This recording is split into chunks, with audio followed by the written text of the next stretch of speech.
मेरे बिना कहे डायरेक्शन देख के ऐसे वैक्स लगाइए, तो फिर ऐसे खींच के उसको क्यों सिखाना है? हाँ, अब जो वैक्स है ना उसका पूरा तरीका हम बताएंगे। हमने बालों की डायरेक्शन देखनी है। डायरेक्शन के अगेंस्ट अगर हम करते हैं ना तो हमारे बाल टूट जाते हैं और उसके बाद कोई दाने वगैरह भी बन सकते हैं, पस भी निकल सकती है, कोई मसला भी हो सकता है। और अगर हम डायरेक्शन के अगेंस्ट खींचते हैं, हम स्ट्रिप आउट करते हैं ना, तब भी जाते हैं, कोई ब्रूजेस हो जाते हैं, फिर वो बहुत बड़ा मसला भी हो सकता है, ब्लीडिंग भी हो जाती है। ठीक है, हम लेमन वैक्स का तरीका अभी करेंगे और ये सारी डायरेक्शन हमने देखनी है।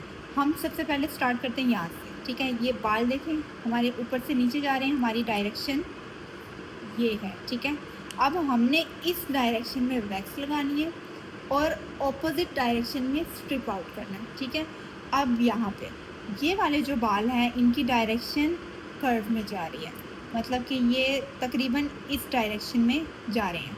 ठीक है, इस डायरेक्शन में। अब हम इस डायरेक्शन में लगा के तो नहीं खींचेंगे, हमने क्लाइंट का हाथ लेकर जाना है इस तरह से। ओके, हमने इस तरह से रखना है।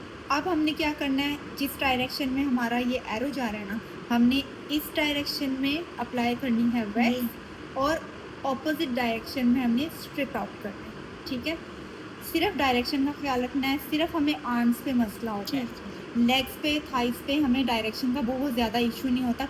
कम लोग होते हैं जिनको डायरेक्शन होता है, समटाइम्स बाल वो बिल्कुल ही कर्ल्स में आते हैं और इस तरह से फिर वो हमें उसका ख्याल रखना पड़ता है, लेकिन बाजू पे हमने ख्याल रखना है। ठीक है, ये हमारी 2 डायरेक्शंस होगी।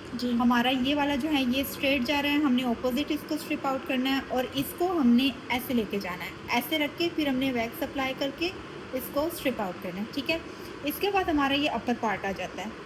अपर पार्ट में हमारे यहाँ तक जो बाल हैं वो स्ट्रेट आ रहे हैं, मतलब इस तरह से आ रहे हैं, ऊपर से नीचे डायरेक्शन है, जो ये डायरेक्शन है हमारी सेम ये चीज़ है।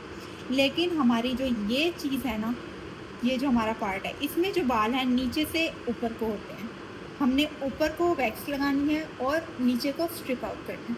अभी हम स्टार्ट करते हैं। अब जो हमने वैक्स अप्लाई करनी है, किस तरह करना है, ये हमारा स्पैचुला है। वुडन हम इसलिए यूज़ करते हैं क्योंकि अगर मेटल है, वैक्स बहुत गर्म है, हमने अप्लाई किया, आपकी स्किन भी उतर जाएगी। वुडन सबसे बेस्ट है। अब हमने जो स्पैचुला है इसको ऐसे पकड़ के लगाना है। ठीक है, हमने वैक्स ली, हमने अप्लाई इस तरह से करना है, जिस तरह हम पेरेंट्स की बटरिंग करते हैं ना, इस तरह हमने बटर की तरह लगाना है। ठीक है, इस तरह से इसको लिटा के नहीं लगाना। लिटा के लगाओगी स्किन जो है हमारी खींचेगी, कोई मसला होगा या फिर कोई ब्लूज हो जाते हैं, सेंसिटिव स्किन होती है। वैक्स में हमने कोई कॉम्प्रोमाइज़ नहीं करना, हमने वैक्स अप्लाई करना है, इस तरह लेके जाना है। ठीक है, ऐसे करके बहुत ज़्यादा पैच बड़ा नहीं लेंगे, गर्मियाँ हैं इसमें वैसे भी बहुत ज़्यादा स्वेटिंग होती है, छोटे पैच ले लेंगे स्टार्टिंग में। जब हम एक्सपर्ट हो जाते हैं बेशक पूरे पे लगा के फिर स्ट्रिप आउट करते हैं, लेकिन आपने ये डायरेक्शन रखनी है, बिल्कुल बारीक वैक्स लगानी है। ठीक है, और इसके बाद जब हमने स्ट्रिप आउट करना है, हमने स्ट्रिप को बीच में नहीं छोड़ना, हमने एक ही झटके में उसको कर देना। ठीक है, कल जैसे अप्लाई कर रही थी मेरी तो रूह परवास कर जाकर।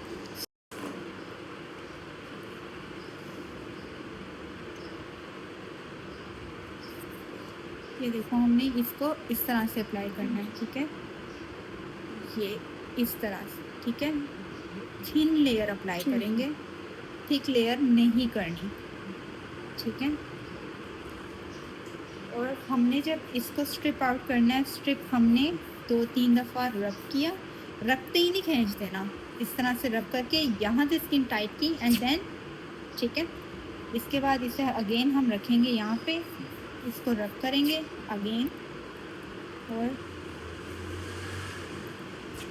ठीक है, और बाल जो रह जाते हैं उस पर दोबारा पाउडर लगा के दोबारा एप्लीकेशन करेंगे। ये है, ये हमने एप्लीकेशन जितनी थिन होगी बाल उतने अच्छे रिमूव होंगे। ठीक है, हमने इस तरह से इसको करना है, देन ये लगा के रब करना है, ये नहीं है कि रखा और खींच दिया, इस तरह रखा और उसकी रूह निकाल ली, ये हाल होता है। ठीक है, पेन ज़्यादा होता है उसमें, बाल ऊपर ऊपर से खींचते हैं। ठीक है, सही।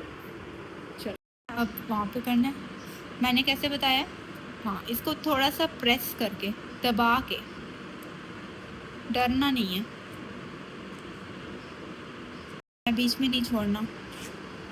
अभी भी बड़े प्यार से किया, उससे चीखी नहीं है वो, लेकिन इतना प्यार नहीं दिखाना।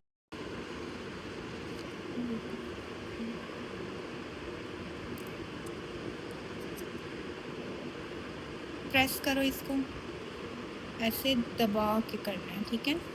जितनी थिन लेयर होगी उतनी अच्छी वैक्सिंग होगी। इस तरह से नहीं, एक ही दफ़ा हमने वैक्स रखनी है और इस तरह से अप्लाई कर देनी है। प्रेस करो और ज़ोर से स्प्रेड करो इसको। ये स्प्रेड हो ना हो हमारी क्लाइंट भाग जाएगी। चलो अब कर दो।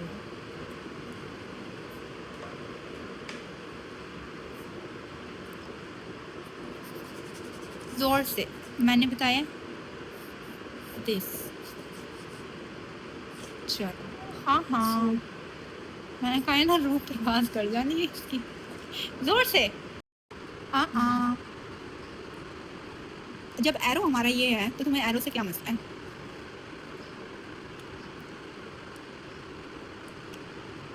फिर गलत, इसकी शार्प एज से हमने इसको स्प्रेड करना है बस।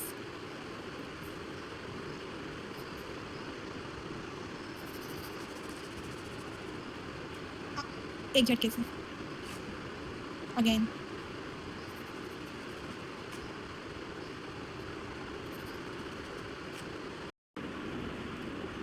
शार्प एज से करना है। इन लड़कियों ने मेरे पे जो वैक्स ट्राई की थी, आज सारे बदले पूरे हो रहे हैं। वो मेरा पकड़ में आई है हमारे। बस बहुत हो गया, ब्रेड नहीं है ये। लगता है ब्रेड जैम बहुत खाती है। आप कहाँ से इसको खींचोगी, पहले मुझे बताना है। हाँ, जब हमने वैक्स ऐसे लगाई है तो ऐसे उसको धोखा दे रही हो? नो, ऐसे। हाँ, जोर से। Very bad. अब ये ना तुम इधर से कर रही हो, ये वाला यहाँ का था पार्ट, ये डन हो गया। अब ये मेरे बिना कहे डायरेक्शन देख के ऐसे वैक्स लगाइए, तो फिर ऐसे खींच के उसको क्यों सिखाना है? हाँ, हम ऐसे खींच के ये रहे, ठीक है। इसके बाद लोशन अप्लाई करना है और वैक्स के बाद कभी भी फ़ौरन वॉश नहीं करना, ठीक है। तकरीबन मिनिमम भी आपने 1 घंटा देना होता है ताकि ये ओपन पोर्स वगैरह क्लोज हो जाए और ये रेडनेस वगैरह सेटल डाउन हो जाए। उसके बाद बेशक आप वॉश कर लें। अब वो वाला लाओ, हम बिफोर आफ्टर देखें साथ साथ।